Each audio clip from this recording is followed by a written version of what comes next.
الحمد للہ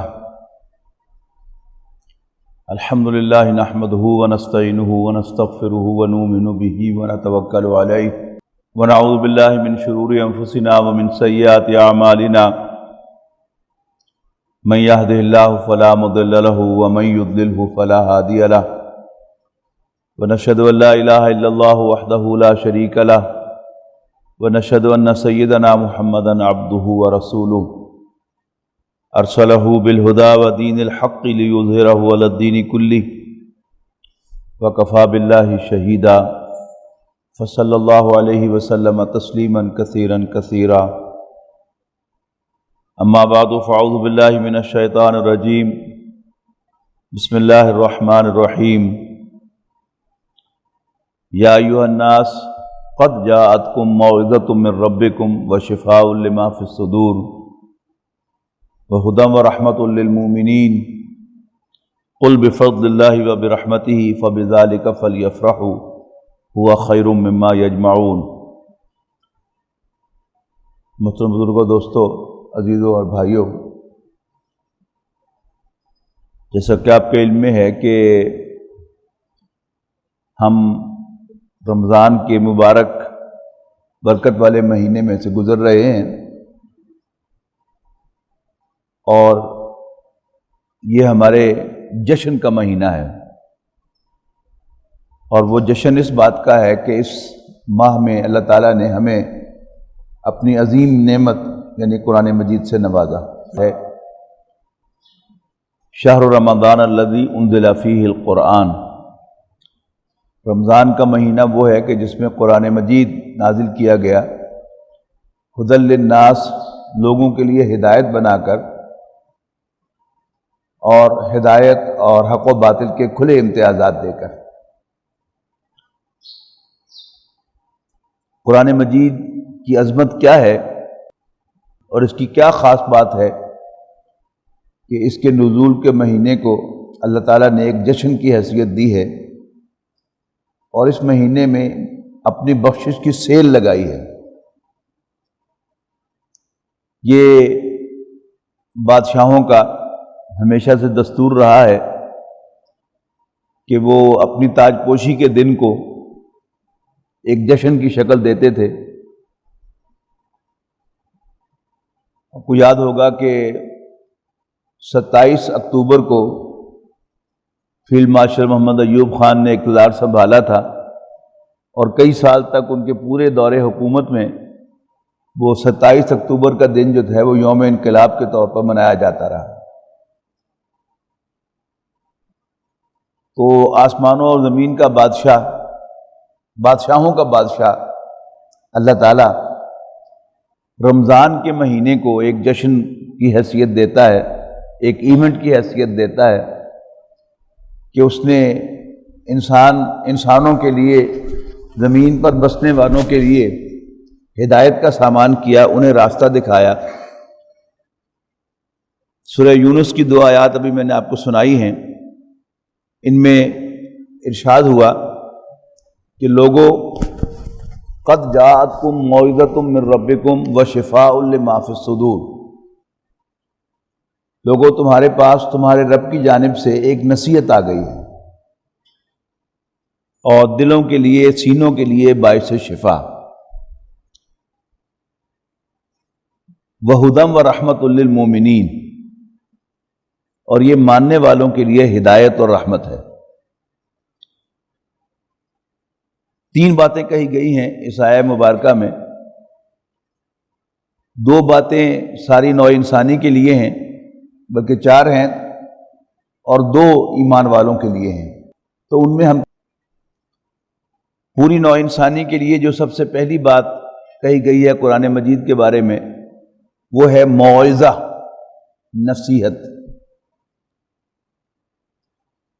بہت سے الفاظ ہمارے ہاں کچھ کنفیوز ہو جاتے ہیں، جبکہ ہم اپنی عام زندگی میں ان کو کنفیوز نہیں سمجھتے، لیکن جب ہم دین کی طرف آتے ہیں تو ان میں ہم کنفیوز ہو جاتے ہیں۔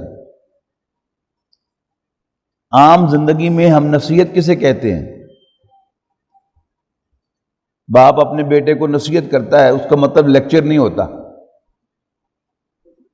اس کا مطلب کوئی کتاب پڑھانا نہیں ہوتا۔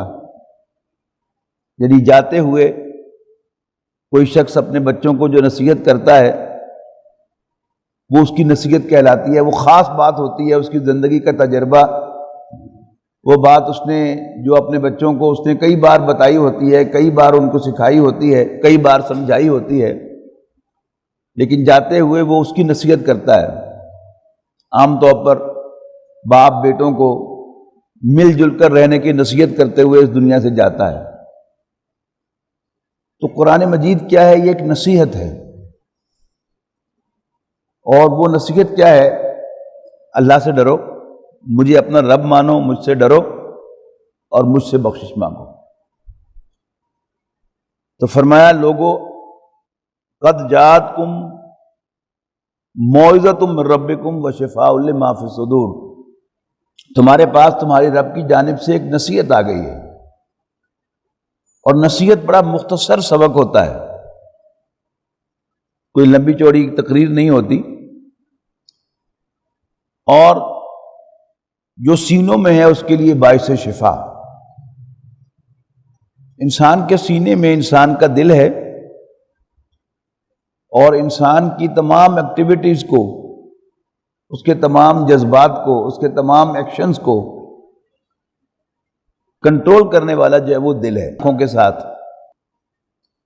اگرچہ اس کے لیے اللہ تعالیٰ نے جو نظام بنایا ہے وہ دماغ کے ذریعے بنایا ہے، کہ ایک نرو سسٹم اللہ تعالیٰ نے بنایا ہے کہ جسم کا ہر عضو ہمارے دماغ کے ساتھ جڑا ہوا ہے، لیکن دماغ جو ہے وہ ڈائریکشن لیتا ہے انسان کے دل سے۔ یعنی ایک دل تو وہ ہے کہ جو ہمیں نظر آتا ہے ان آنکھوں کے ساتھ، لیکن قرآن مجید کا مطالعہ کرنے سے معلوم ہوتا ہے کہ اسی دل کے ساتھ کے جو سینے کے اندر ہے، اللہ تعالیٰ نے ایک سافٹ ویئر بھی انسٹال کیا ہے، اور جیسا کہ آپ جانتے ہیں کہ سافٹ ویئر نظر تو نہیں آیا کرتا، لیکن آپ کے کمپیوٹر کی ایل سی ڈی یا آپ کے موبائل فون کی ایل سی ڈی یا آپ کا لیپ ٹاپ کی ایل سی ڈی وہی کچھ دکھاتی ہے کہ جو اس کے اندر سافٹ ویئر انسٹال ہوا ہوتا ہے۔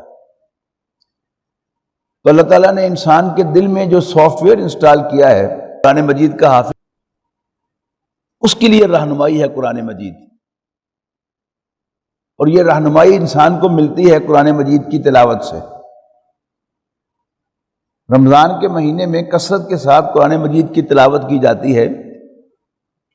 تراویح کے اندر ہم پورا قرآن مجید سنتے ہیں ہر ماہ، ہر سال رمضان کے مہینے میں۔ ہم میں سے کوئی جو قرآن مجید کا حافظ ہوتا ہے وہ مصلی رسول پہ کھڑے ہو کر ہمیں قرآن مجید سناتا ہے، اور ہم سب ہاتھ باندھ کر اس کے پیچھے کھڑے ہوتے ہیں اور قرآن مجید سنتے ہیں۔ اضافی طور پر اس مسجد میں، جیسا کہ آپ کے علم میں ہے، ہم قرآن مجید کا ترجمہ بھی کرتے ہیں۔ میں ترجمہ کرتا ہوں، آپ حضرات سنتے ہیں، اب تاکہ وہ سبق جو ہے وہ یاد ہو جائے۔ اور اس دفعہ اضافی انتظام ہم نے یہ کیا ہے کہ ہم تراویح کے بعد، ترجمے کے بعد پھر دوبارہ جن آیات کا ترجمہ کیا ہوتا ہے ان کو پھر ہم 8 نوافل کے اندر سنتے ہیں، 2 مختلف الفاظ سے۔ تو تازہ تازہ جب ترجمہ پڑھا ہوا ہوتا ہے تو پھر نماز کے اندر ایک توجہ محسوس ہوتی ہے انسان کو، اور سمجھ آتا ہے، اس لیے کہ قرآن مجید کے پڑھنے کا اصل مقام جو ہے وہ نماز کے اندر ہے، اور اس کا بہترین وقت تہجد کا وقت ہے۔ نبی اکرم صلی اللہ علیہ وسلم کو تو باقاعدہ حکم دیا گیا تھا کہ آپ آدھی رات، 1/3 رات یا 2/3 رات اٹھ کر کھڑے ہو جائیں، اور نماز کے اندر آپ ٹھہر ٹھہر کر اور ترنم کے ساتھ قرآن مجید کی تلاوت کریں۔ صحابہ کرام میں سے بھی ایک عظیم اکثریت کا یہ دستور رہا۔ سورہ مزمل 29 پارے کی صورت ہے، وہ دونوں ان دونوں باتوں پر گواہی دیتی ہے کہ سورہ مزمل کے آغاز میں نبی اکرم صلی اللہ علیہ وسلم کو حکم دیا گیا، قم اللیل الا قلیلا، کھڑے ہو جاؤ رات کو مگر تھوڑی رات، او انقص منہ قلیلا، نصفہ، آدھی رات، او انقص منہ قلیلا، یا اس میں سے کچھ کم کر دو، او زد علیہ، یا اس میں کچھ بڑھا لو، ورتل القرآن ترتیلا، اور قرآن کو ترنم کے ساتھ ٹھہر ٹھہر کے پڑھو۔ اور اس کے دوسرے رکوع میں جو ایک طویل آیت پر مشتمل ہے، ایک ہی رکوع کہ جس میں فرمایا گیا کہ ہم دیکھتے رہے ہیں اے نبی آپ کو کہ آپ 2/3 رات، نصف رات یا 1/3 رات کھڑے ہوتے ہیں اور مسلمانوں کا ایک گروہ بھی آپ کے ساتھ کھڑا ہوتا ہے۔ تو ثابت ہوا کہ نبی اکرم صلی اللہ علیہ وسلم کے اقتداء میں، آپ کی پیروی میں، آپ کے پیچھے چلتے ہوئے نبی اکرم صلی اللہ علیہ وسلم کے بہت سے ساتھی بھی 2/3 رات، نصف رات یا 1/3 رات قرآن مجید کے ساتھ کھڑے ہوتے تھے۔ تو قرآن مجید سے نصیحت حاصل کرنا، ایک ہے قرآن مجید کی تفسیر، ایک ہے قرآن مجید کے علوم، وہ بھی نہ ختم ہونے والے ہیں۔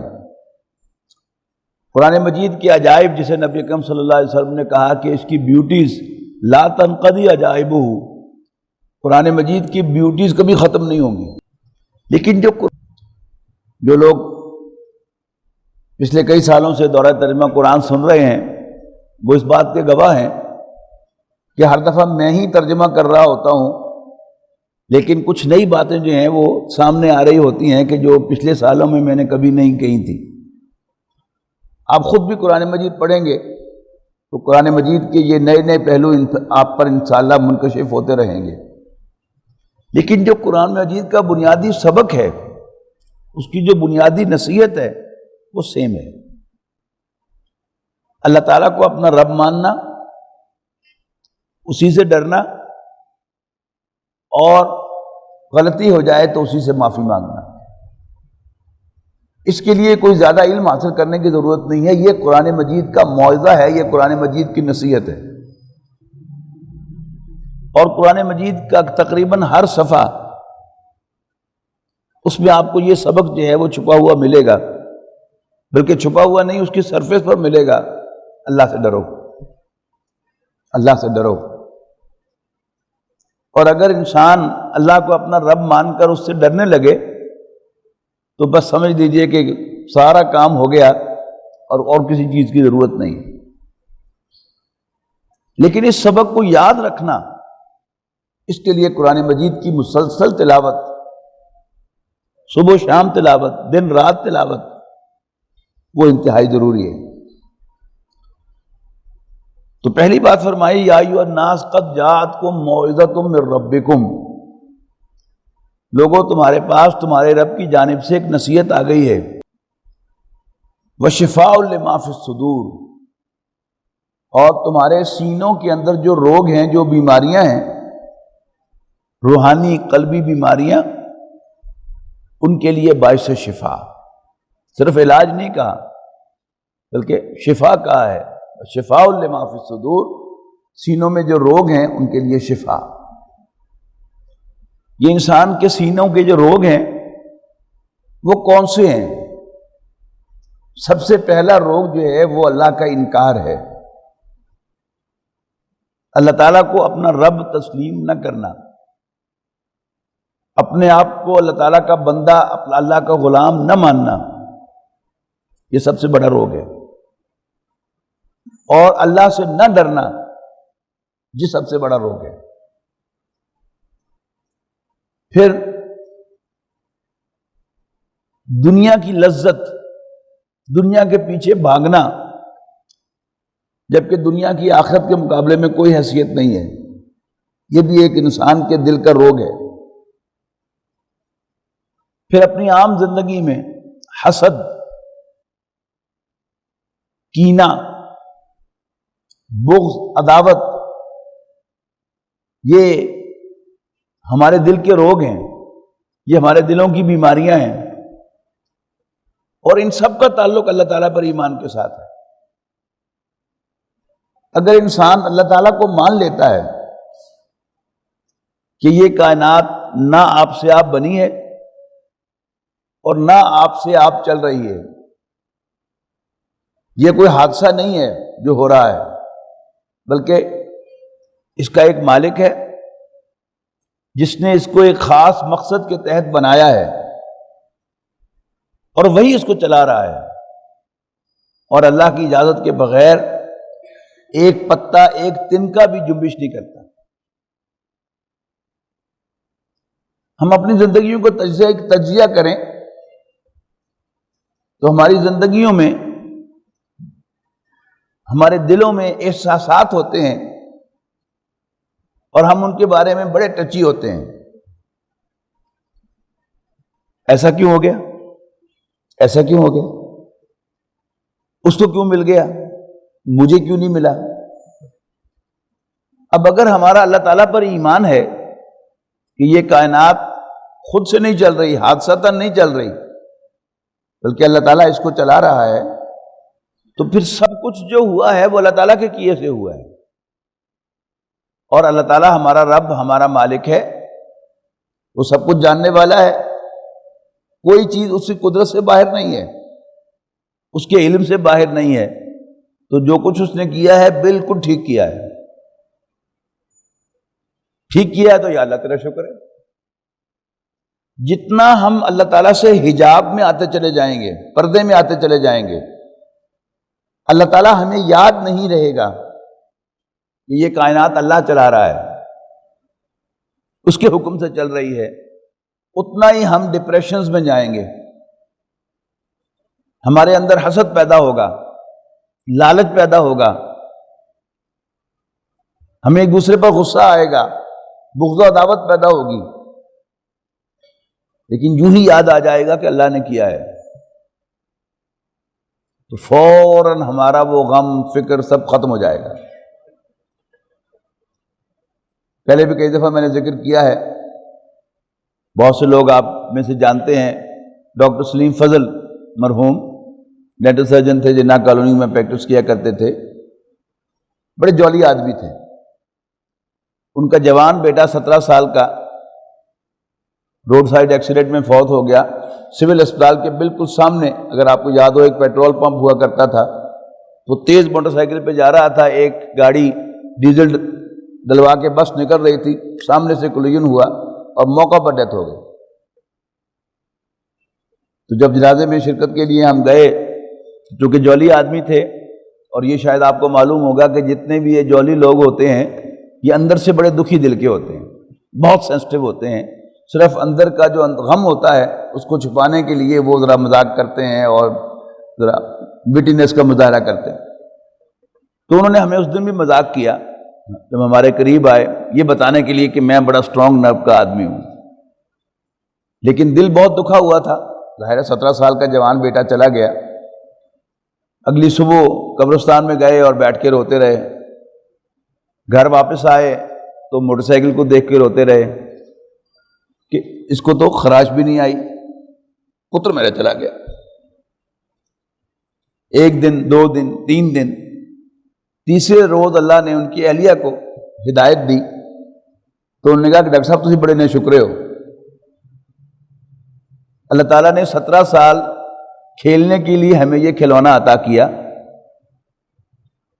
ہم نے اس کو انجوائے کیا، اس کی پیدائش پر خوشی منائی، اس کے ختنے اور عقیقے پر خوشی منائی، اس کی سالگرہ منائی، اس کا اسکول جانا ہمیں لطف دیتا رہا، اس کے اسکول کے آنے کو ہم نے انجوائے کیا، اس کی بسم اللہ کو انجوائے کیا، سیلیبریٹ کیا۔ اگر اللہ ہمیں یہ کھلونا نہ دیتا تو ہم کیا کر لیتے؟ تو اللہ تعالیٰ نے ڈاکٹر صاحب کو سکون دے دیا، بس بات جو ہے وہ دل کو جا کے لگ گئی، صرف اتنی سی بات کہ اللہ نے دیا تھا، اللہ نے لے لیا، اور یہی مفہوم ہے انا للہ و انا الیہ راجعون کا، انا للہ، ہم اللہ کے ہیں، اسی کے پاس سے آئے ہیں، وَإِنَّا إِلَيْهِ راجعون، اور لوٹ کر اسی کے پاس جانے والے ہیں۔ اللہ اللہ خیر صلی اللہ۔ تو انسان کا بڑے سے بڑا نقصان ہو جائے، جو ہی انسان کو یہ یاد آ جائے گا کہ یہ دیا بھی اللہ نے تھا اور لیا بھی اللہ نے ہے، تو پھر غم نام کی کوئی چیز جو ہے وہ نہیں رہتی، پریشانی نام کی کوئی چیز نہیں رہتی۔ حسد کیا ہے؟ اللہ تعالیٰ کی تقسیم پر اظہار ناراضگی، یعنی ہم اپنی اوقات سے باہر نکل رہے ہیں۔ اللہ نے میرے لیے ایک چیز کا فیصلہ کیا، آپ کے لیے دوسری چیز کا فیصلہ کیا، آپ کے لیے ایک اور چیز کا فیصلہ کیا، یہ اللہ تعالیٰ کا فیصلہ، اس کی تقسیم ہے۔ اگر یہ مجھے یاد رہے گا کہ یہ تقسیم اللہ نے کی ہے، تو پھر میں کبھی حسد نہیں کر سکتا۔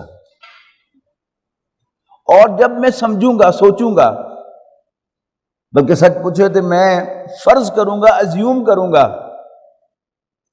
کہ بائی چانس آپ کو زیادہ مل گیا ہے، مجھے کم ملا ہے، تو پھر مجھے آپ سے حسد ہوگا۔ لیکن اگر یہ یاد ہوگا کہ اللہ نے دیا ہے، تو پھر حسد کا کوئی سوال نہیں ہے۔ عداوت، بغض، یہ سب چیزیں جو ہیں یہ اللہ تعالیٰ سے حجاب کی وجہ سے ہوتی ہیں، اور قرآن مجید کا سب سے بڑا فنکشن کیا ہے کہ یہ ہمیں اللہ تعالیٰ کے ساتھ جوڑتا ہے۔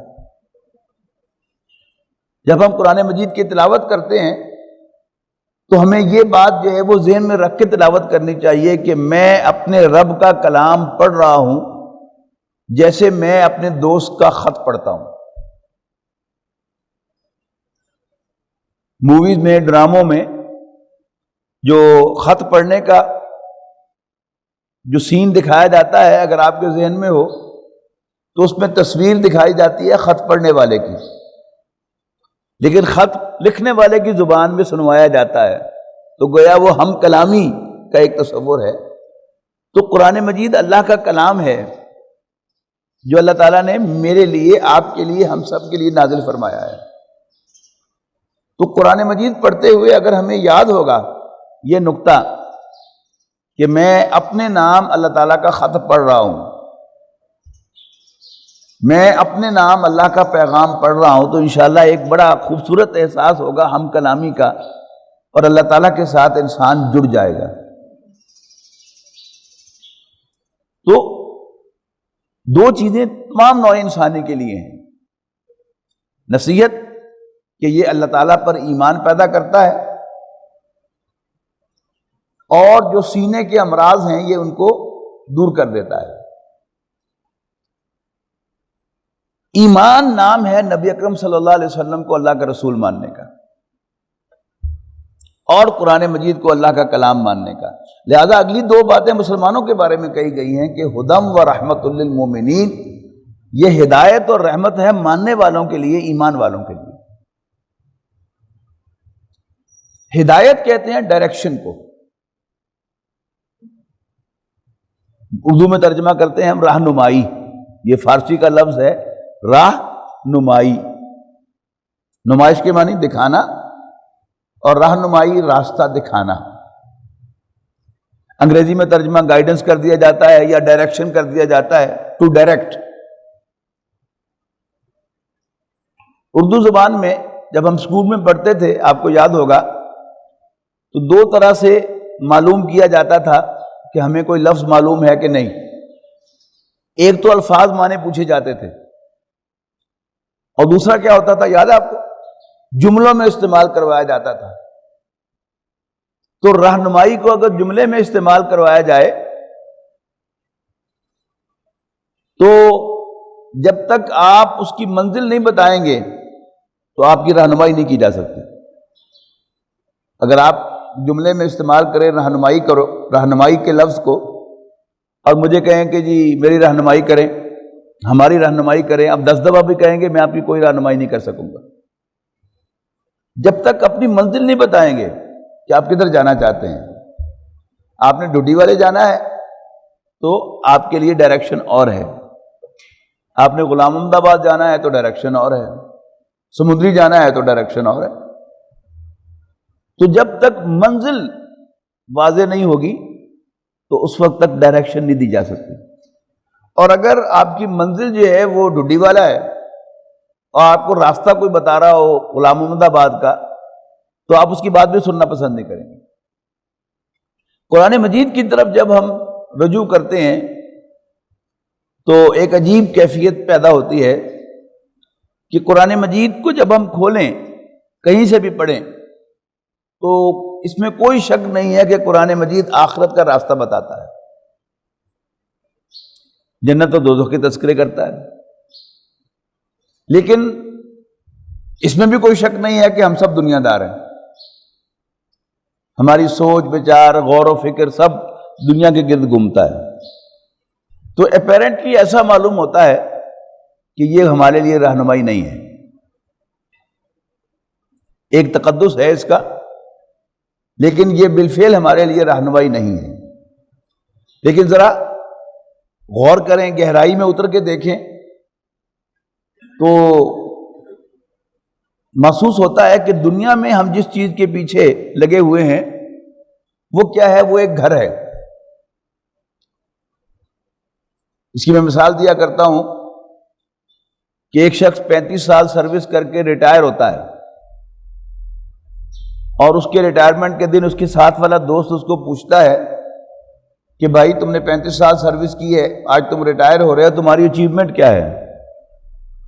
وہ بڑا خوش ہو کر بتاتا ہے کہ میں نے ایک پلاٹ لے لیا ہوا ہے, ابھی مجھے جی پی فنڈ کے پیسے ملیں گے تو 4 کمرے بھی بنا لوں گا. اس کا مطلب کیا ہے کہ یہ اس کی کامیابی ہے. اس نے 35 سال سروس جو کی ہے وہ ایک گھر بنانے کے لیے کی ہے. ملازم آدمی بھی گھر بناتا ہے, کاروباری آدمی جب سمجھتا ہے کہ میرا کاروبار سیٹ ہو گیا ہے تو گھر بناتا ہے. انڈسٹریلسٹ بھی گھر بناتا ہے اور زمیندار بھی گھر بناتا ہے. گھر گھر میں فرق ہوتا ہے.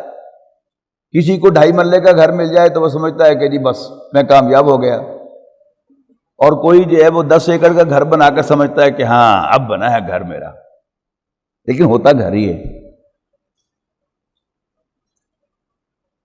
ایسا کیوں ہے؟ انسان گھر کیوں بنانا چاہتا ہے؟ اس لیے کہ اگر وہ کرائے کے مکان میں رہتا ہے تو جب بھی فون کی گھنٹی بجتی ہے یا باہر کال بیل بجتی ہے دروازے پر, تو کرائے دار کو ایک خیال ضرور آتا ہے کہ مالک مکان ہی نہ ہوئے, مجھے نوٹس دینے کے لیے آ رہا ہو کہ گھر خالی کر دے. اور بعض دوسری وجوہات ہیں جن کے لیے گھر بناتے ہیں. یعنی فیصل آباد کے اکثر رہائشی جو تھے وہ گرو نانک پورے میں پکی ماڑی میں رہتے تھے, پھر وہ پیپلز کالونی میں آ گئے, غلام آباد میں چلے گئے, سمن آباد میں چلے گئے, پھر اس کے بعد خیابہ میں آ گئے, پھر اب آگے بڑھ رہے ہیں, کوئی وابڈا ٹاؤن کی طرف جا رہا ہے, کوئی کینال پارک کی طرف جا رہا ہے, کوئی کسی اور کھلی آبادی میں جا رہا ہے. کیوں؟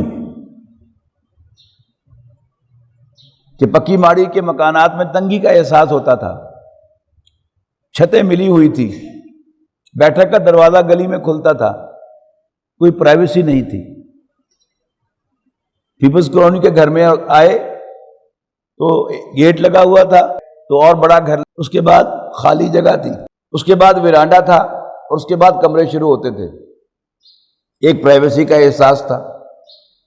لیکن پیپلز کالونی کے عام 7 مرلے کے 10 مرلے کے گھر جو تھے وہ ایک طرف سے ملے ہوئے تھے. اللہ نے اور 4 پیسے دیے تو کھلے علاقوں میں آئے, کنال کا گھر بنایا, ادھر بھی چھوٹی سی گلی, ادھر بھی گلی, پیچھے بھی تھوڑا سا لان, سامنے بھی لان. اور 4 پیسے آئے تو اور بڑا گھر لیا, چاروں طرف باغیچے والا.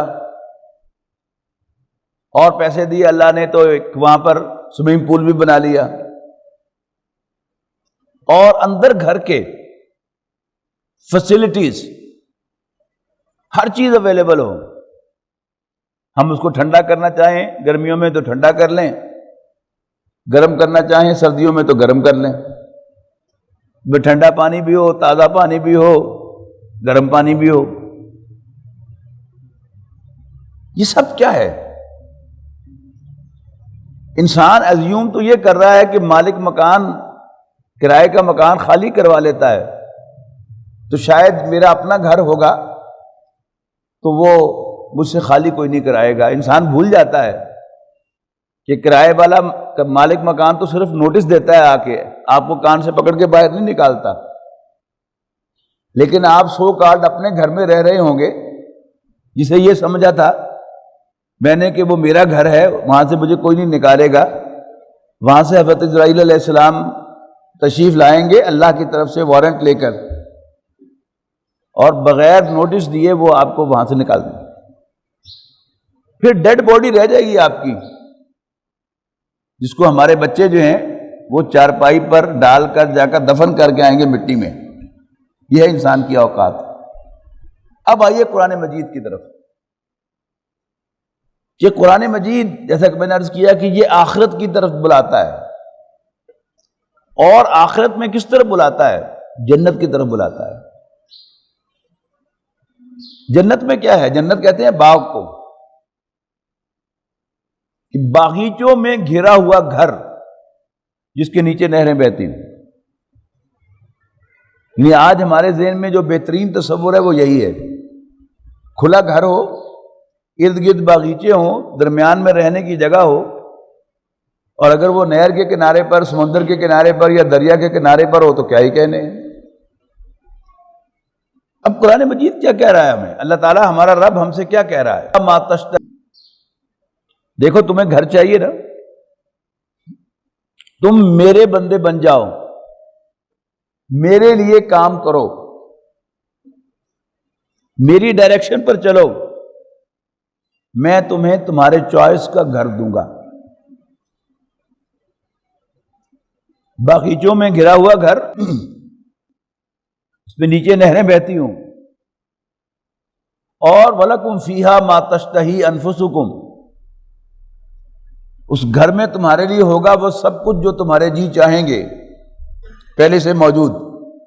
وَلَكُمْ فِيهَا مَا تَدَّعُونَ، اور اس میں تمہارے لیے ہوگا مزید سب کچھ بھی جو تم مانگ لو گے، ڈیمانڈ کرو گے. نزلا من غفور الرحیم. قرآن مجید یہ ابتدائی مہمان نوازی ہوگی بخشنے والے مہربان کی طرف سے. یہ ابتدائی مہمان نوازی ہوگی، ابھی اور بہت کچھ ہوگا جس کا ہم تصور بھی نہیں کر سکتے. تو قرآن مجید جو ہے یہ کیا ہے؟ یہ رہنمائی ہے، راستہ دکھاتا ہے. ایک ہے احکام، یاد رکھیے گا احکام کے لحاظ سے قرآن مجید 4 سورسز میں سے ایک سورس ہے. کیا کرنا ہے، کیا نہیں کرنا، کیسے کرنا ہے، اس کی ایک سورس پہلی قرآن مجید ہے، دوسری سنت رسول ہے صلی اللہ علیہ وسلم، تیسری امت کا اجماع ہے، کنسنسس آف دی امہ، اور چوتھا پھر اجتہاد ہے کہ جو اہل علم نے، کمپیٹنٹ لوگ ہیں اجتہاد کرنے والے، وہ اجتہاد کرتے ہیں کہ یہ حکم یوں ہوگا، ایسا یوں ہوگا، ایسا ہوگا، ویسا ہوگا. لیکن ہدایت میں قرآن مجید سیلف سفیشینٹ ہے. اگر کوئی شخص قرآن مجید کی تلاوت کو اپنا معمول بناتا ہے ان پرسوٹ آف گائیڈنس، راہ ڈھونڈنے کے لیے، اپنے رخ کو سیدھا کرنے کے لیے قرآن مجید کی تلاوت کو معمول بناتا ہے، یعنی اس نے ادھار نہ کھایا ہوا کہ میں اس کو سمجھنا نہیں، تھوڑی سی عربی بھی آتی ہو، آپ ترجمہ قرآن ایک دفعہ پڑھ لیں کسی سے، جیسے ہمارے پرانے لوگ جو تھے وہ ترجمہ قرآن انہوں نے پڑھا ہوتا تھا، عربی نہیں آتی تھی انہیں، لیکن پورے قرآن مجید کا ترجمہ انہیں آتا ہوتا تھا، اور وہ باقاعدگی سے قرآن مجید کی تلاوت کرتے تھے، تو ان کی ڈائریکشن جو ہے وہ سیدھی رہتی ہے، ان کا رخ آخرت کی طرف رہتا ہے. اور یہی ہم دیکھتے تھے کہ ہمارے بڑے جو ہیں وہ بڑے قناعت پسند لوگ تھے. کوئی آدمی اگر سکول میں پڑھاتا تھا تو ساری عمر سکول میں پڑھاتا تھا اور اسی میں خوشی محسوس کرتا تھا کہ میں آئندہ نسل کی تعمیر کر رہا ہوں.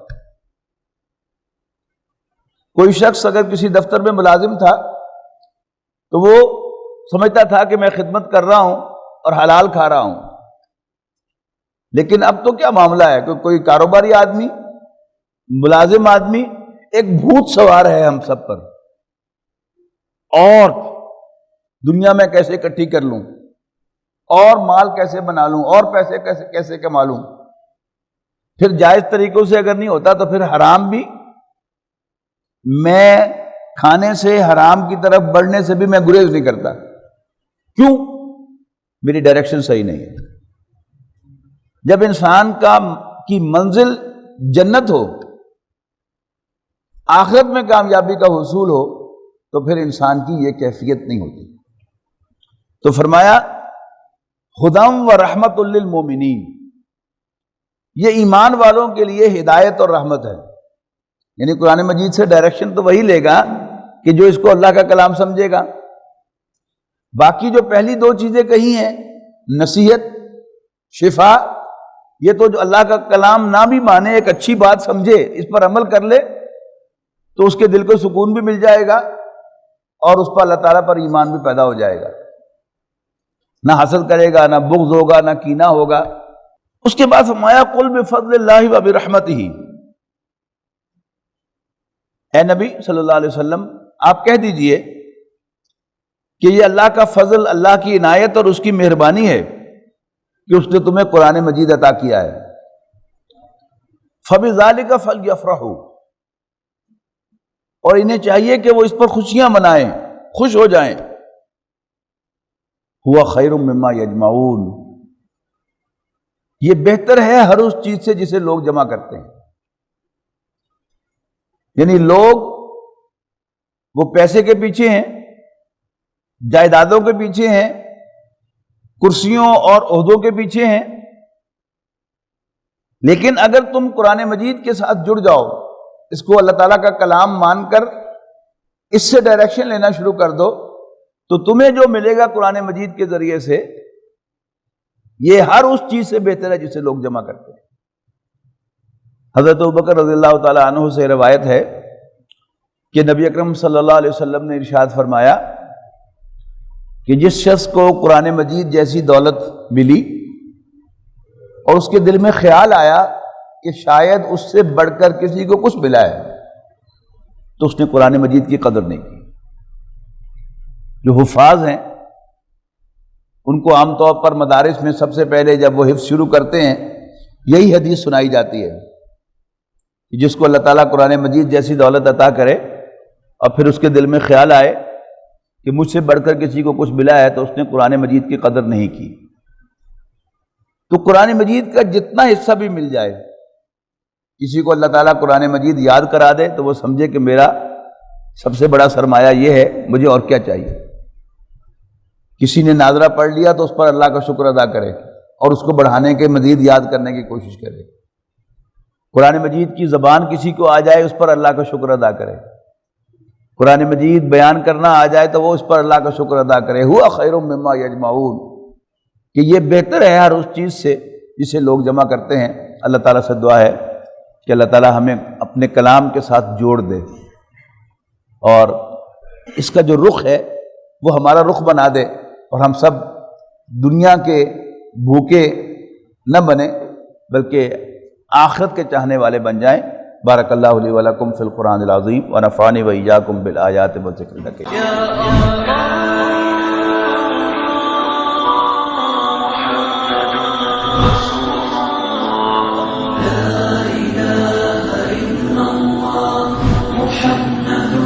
رسول اللہ